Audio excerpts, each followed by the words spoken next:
Bueno, ahora sí, 2 minutitos antes de las 11 de la mañana, momento esperado de cada martes, la historia sin fin, la no columna ingobernable.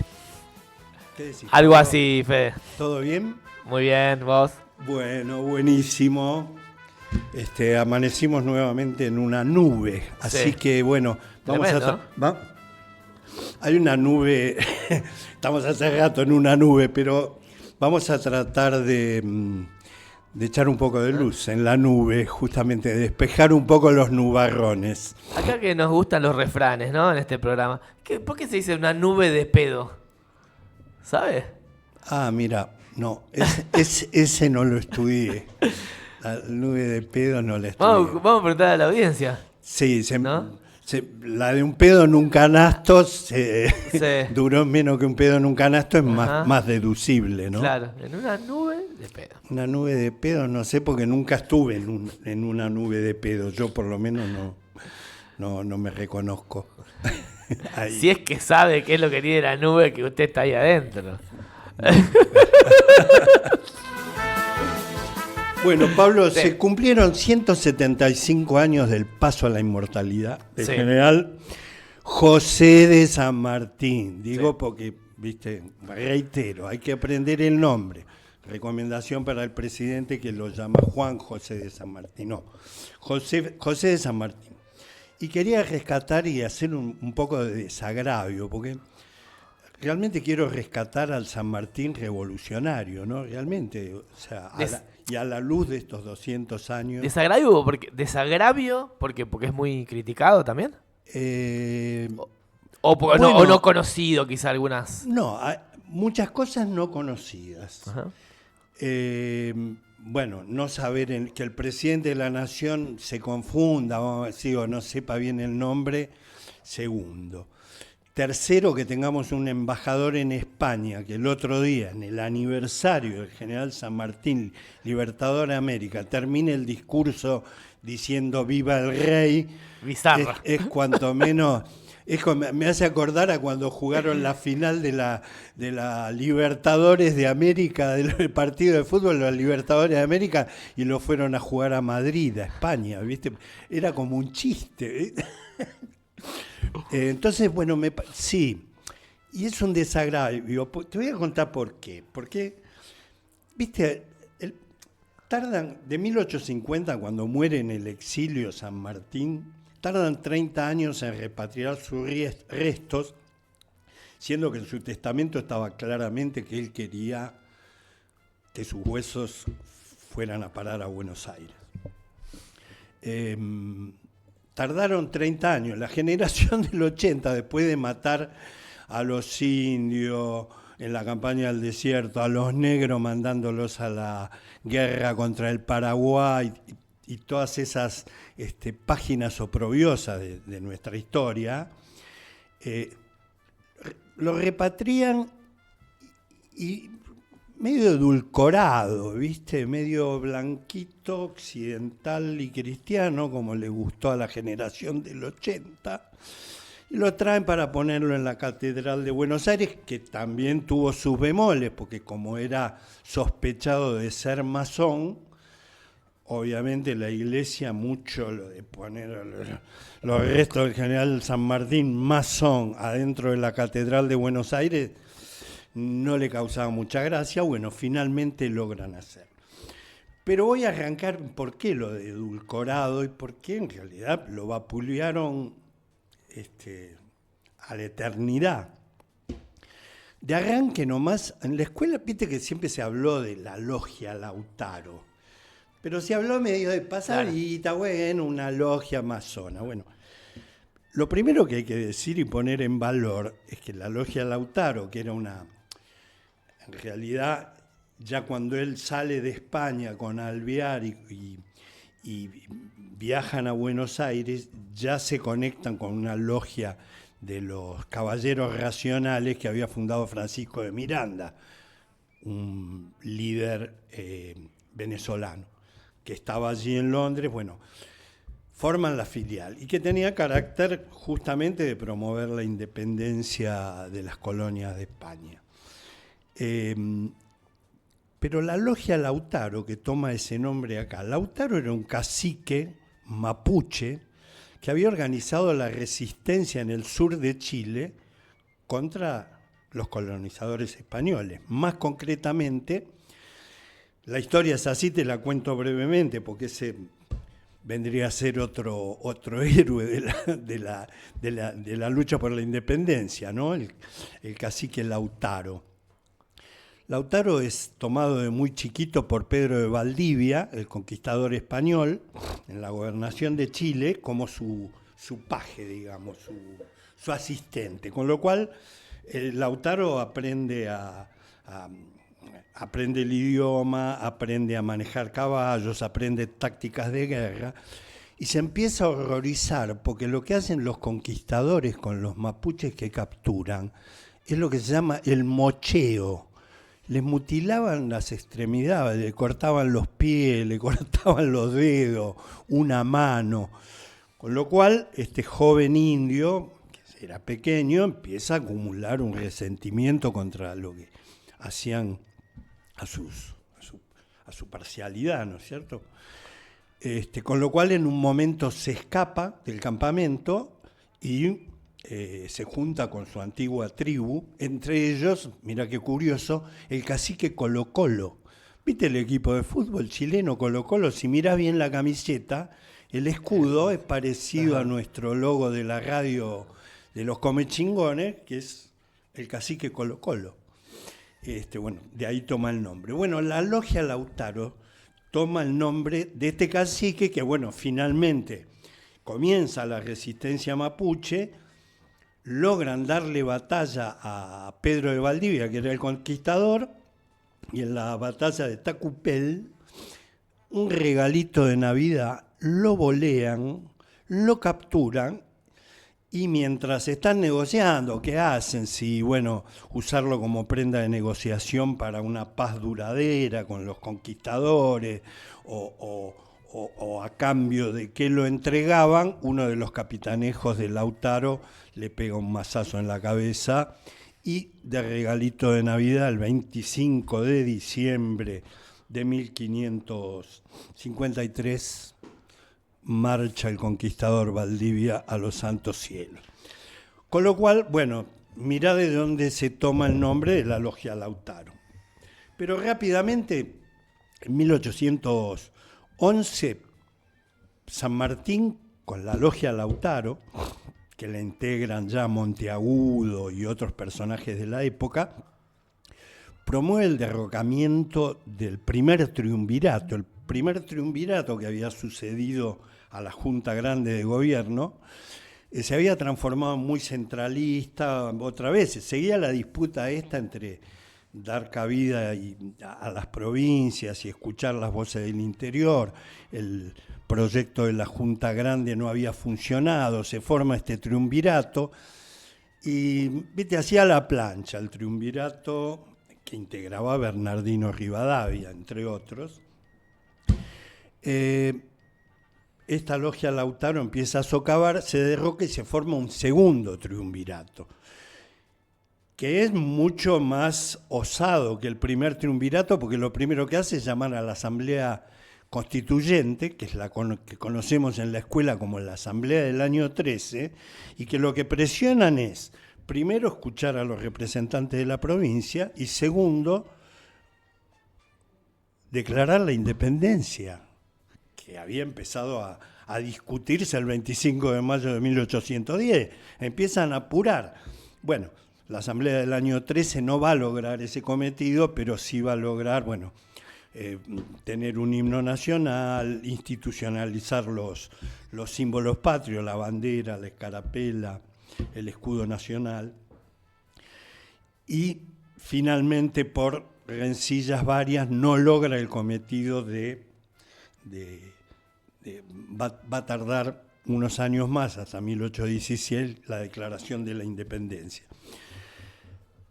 Bueno, tiene su bautismo de fuego, San Martín crea el regimiento de granaderos a caballo, gana la batalla de San Lorenzo y va a hacerse cargo, porque el ejército del norte, que era de donde el virreinato del Alto Perú quería volver a recuperar la plaza de Buenos Aires. Y estaba el general Belgrano ahí conteniendo junto con el general Güemes la frontera norte. Va San Martín a hacerse cargo del ejército del norte y ahí empieza a cranear todo su plan de liberación continental, ¿no? O sea, una visión de patria grande descomunal. Y además se da cuenta que por ese camino no va a ser posible. Y fíjate qué loco, porque un poco todo su plan continental, que es cruzar a Chile, liberar Chile, donde había una gran resistencia, como te digo, ya desde la época colonial, con estos caciques y con los mapuches contra el poder colonial, toda la comunicación con el Perú era por la vía marítima, por el Pacífico, con lo cual él cranea cruzar a Chile y después por mar entrarle a Perú en vez de tener que hacer toda la travesía por tierra. Se va a Cuyo, a la gobernación de Cuyo, y donde empieza a formar el ejército de los Andes. En el gobierno de Cuyo, ahí empiezo a poner en valor. Fomenta la educación, la industria, la agricultura y crea un sistema impositivo equitativo para que los que más tienen la pongan, para poder financiar la campaña libertadora y financiar el ejército de los Andes. Va a tener su bautismo de fuego cuando comienza el cruce en la batalla de Maipú y después tiene un revés que todos conocemos por la escuela en Cancha Rayada.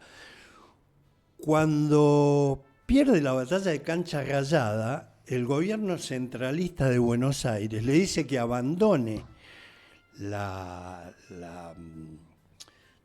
expedición libertaria hacia Chile y hacia Perú y que vuelva para reprimir a los caudillos federales, en este caso Estanislao López de Santa Fe y Francisco Ramírez de Entre Ríos, que se sublevaban contra el gobierno ya en ese momento, el Directorio, que era un gobierno unipersonal y que gobernaba las Provincias Unidas del Río de la Plata. San Martín dice que no, primero porque en su espíritu, que conservó hasta el final, declaró siempre que no iba a desenvainar su sable para una lucha fratricida entre connacionales. Y entonces desobedece al poder central, no le da bola, se queda, y además demuestra un gran espíritu de resiliencia porque reagrupa sus tropas derrotadas. Pongámonos en situación y lugar, en el medio de la cordillera, él enfermo porque sufría de asma, con el ejército diezmado, con porcos pertrechos, bastante ninguneado desde Buenos Aires para financiar esta campaña, se reabre, se rearma y gana la batalla de Chacabuco, con lo cual entra triunfal a Chile, declarando junto con Bernardo Higgins, otro integrante de la Logia Lautaro, patriota chileno, declaran la independencia de Chile. Ahí, en esa batalla, están las dos proclamas famosas, ¿no? En una le dice a sus soldados: son la esperanza de la América, cada uno de ustedes lleva consigo lo más importante, que es la libertad, una libertad de verdad, ¿no? 300 años de masacre y de barbarie tiñen nuestra tierra de sangre, pero hemos venido a decir basta. Se acabó, soldados. Me llena el corazón al ver tantos guerreros dispuestos, y nuestros hijos y los hijos de nuestros hijos recordarán este momento con orgullo, porque les dejaremos una tierra digna de ser vivida, donde puedan sembrar, crecer y prosperar libres de toda cadena. O sea que está bastante lejos de andar por ahí gritando fácilmente viva la libertad o viva el rey, carajo, o consignas vacías de cante. Lo decía en el medio de la cordillera y jugándose el pellejo por nuestra independencia, ¿no? Y después lo remata con la famosa proclama: la guerra se la tenemos que hacer del modo que podamos. Si no tenemos dinero, carne y un tabaco nunca nos han de faltar.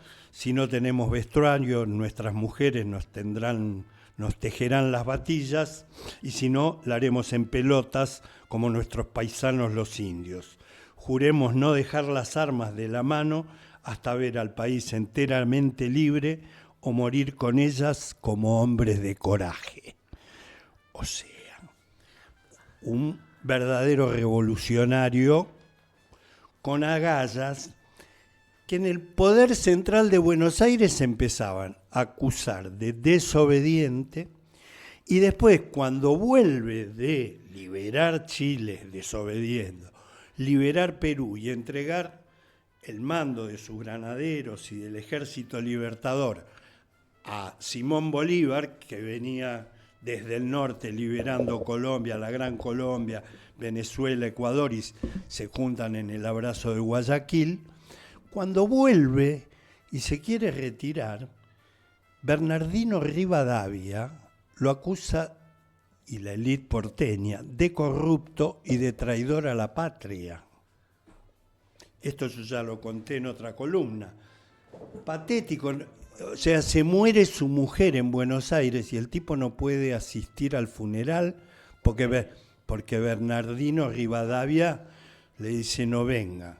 Sí, los porteños tienen algunas páginas, pero después si querés te cuento la de los cordobeses. Hay para todos. Hay tucumano, mira, Roca era tucumano, lo mismo que la Madrid. Bueno, tenemos agachadas por doquier. Alvear, por ejemplo, que había sido amigo de San Martín, pero que lo acusaba de rey impostor, llegó a ofrecer el territorio nacional a los ingleses. Rivadavia, como te digo, lo trataba de aventurero, de usurpador, de espía francés o inglés. Lo denigraban con mote como cholo, como indio. Porque después, viste, lo pusimos blanquito, pero hasta el día de hoy se discute si en la genealogía de San Martín no hay sangre guaraní. Por lo pronto hablaba el guaraní. Y además son innumerables primero que el Ejército Libertador está integrado por pehuenches, por mapuches, por ranqueles y por negros esclavos, que bueno, está bien, a cambio de luchar en el ejército, pero obtenían la libertad. Pero son reiteradas las referencias de San Martín a sus paisanos los indios y el enaltecimiento de los negros, cosa que no hicieron después las generaciones futuras, la generación del 80, Sarmiento, Avellaneda, Roca, que empezaron a instalar lo de civilización y barbarie, donde obviamente los negros y los indios fueron parte de la barbarie, y por eso te digo, repatrían a un San Martín edulcorado, ¿no? Ya todas estas menciones se ponen un poquito abajo de la alfombra, pero son constantes en San Martín.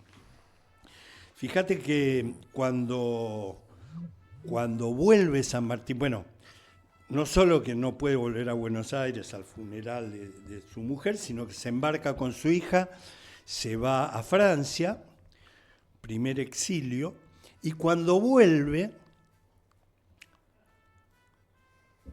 para en Montevideo, hace una parada y se entera del fusilamiento de Dorrego. Esto también lo hablamos, pero bueno, lo refresco porque él llega y entonces lo empiezan a defenestrar los pasquines, digamos, los diarios Clarín de la época.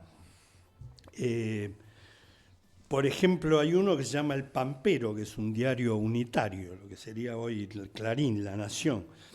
Le tira la primer piedra, dice ambigüedades. En este día reportamos el arribo inesperado a estas playas del general San Martín. Este general, viste como un general, ha venido a su país a los 5 años de su ausencia, pero después de haber sabido que se han hecho las paces con el emperador de Brasil.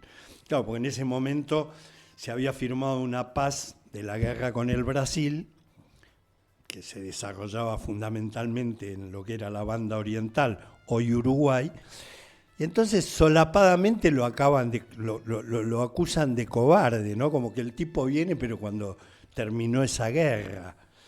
Cuando en realidad él volvía a su patria y, bueno, cuando se entera del fusilamiento de Dorrego, que había sido soldado suyo, lo mismo que Juan Lavalle, habían sido soldados del ejército, habían sido granaderos de San Martín, habían luchado en los ejércitos con él.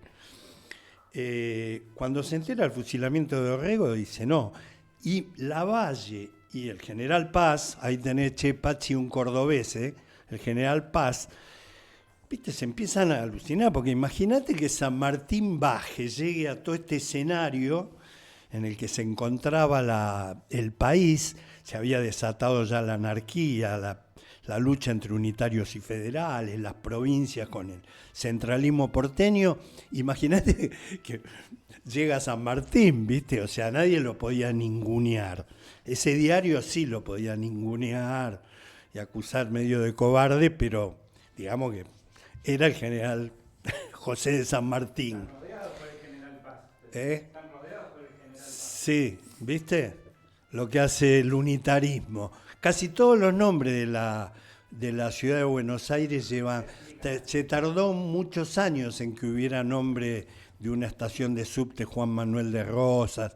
En general, el gobierno unitario y el país unitario que somos silenció, así como edulcoró al padre de la patria, ninguneó a todo lo que era el federalismo. Ahora te voy a contar otra cosa. En el testamento, en 1838, cuando las fuerzas francesas bloquean el puerto de Montevideo, general San Martín le escribe a Rosas y le ofrece sus servicios. Rosas le dice, estás un poco viejo, haceme diplomacia allá para que liberen el bloqueo. En 1845, cuando la flota inglesa y francesa, antes de lo que será la famosa gesta de la vuelta de obligado, le vuelve a ofrecer a Rosas su servicio. Esto, ¿viste? No dice, reiteradas veces el general San Martín le ofrece y en su testamento le lega el sable con el que había hecho la campaña libertadora. No se lo dejó ni a Rivadavia, ni a Sarmiento, ni a Mitre, ni al general Paz, ni a Lavalle, se lo dejó a Juan Manuel de Rosas. Les guste o no les guste. Esta es la realidad de la historia, ¿no? ¿Viste? Dato mata relato. Bueno, este es el dato que el relato oculta, ¿viste? O ningunea. Por eso digo, vamos a poner las cosas en valor. Es más, otra frase maravillosa del general San Martín, cuando él empieza a convocar a los soldados para el ejército libertador, los ricachones de Mendoza, los amigos de Petri, de Cornejo y de los gobernadores hoy mendocinos, chetos y elitistas, le ninguneaban los hijos. Le mandaban, por cada hijo que mandaban 3 sirvientes o esclavos. Y el general San Martín dice aquella frase célebre, la patria, primero tiene un axioma para su ejército, que es la patria no hace al soldado para que la deshonre con sus crímenes. Y por otro lado, dice, un día se sabrá que esta patria fue liberada por los pobres, por nuestros indios y por los negros. Dato, Archivo General de la Nación, órdenes desde el campo de batalla, proclamas documentadas de la historia que se ponen abajo de la alfombra muchas veces o se empequeñeces. Otra frase de ese momento histórico, ¿no? Cuando la patria está en peligro, todo está permitido, excepto no defenderla. Con lo cual, ves, Pablo, que cuando te digo vamos a hacer un desagravio, eh, eh, es porque realmente se empequeñece, ¿no? ¿Viste? Bueno, el padre de la patria, hacemos un acto, un feriado largo, y después hay paparruchada, le cambiamos el nombre, andamos por ahí gritando viva el rey, Macri que decía qué tristes estarán los patriotas de tener que independizarse de los reyes de España, ¿viste? Vos te imaginás que este tipo se pasó 10 años, conoció a su hija después de 5 años sin verla, se fue cuando tenía 5 meses y la volvió a ver cuando tenía 7 años para llevársela a Europa. Se le murió la mujer, Remedios de Escalada, se le muere sin poder ir al funeral porque Bernardino Rivadavia lo acusa de traidor a la patria y de corrupto. ¿Te imaginas que mucha angustia por independizarse del rey? No creo que sintiera, más bien estaba embebido de un espíritu libertario, revolucionario. Otra de sus frases, no hay revolución sin revolucionarios. Y está documentado también la participación muy del pueblo, de gente que se ofrecía. Por ejemplo, hay mujeres que también, Martina Chapanay, por ejemplo, era una bandida rural como Bairoleto, había en esa época muchos bandidos rurales, eran como Robin Hood, ¿viste? Le robaban a los ricos para repartir entre los pobres.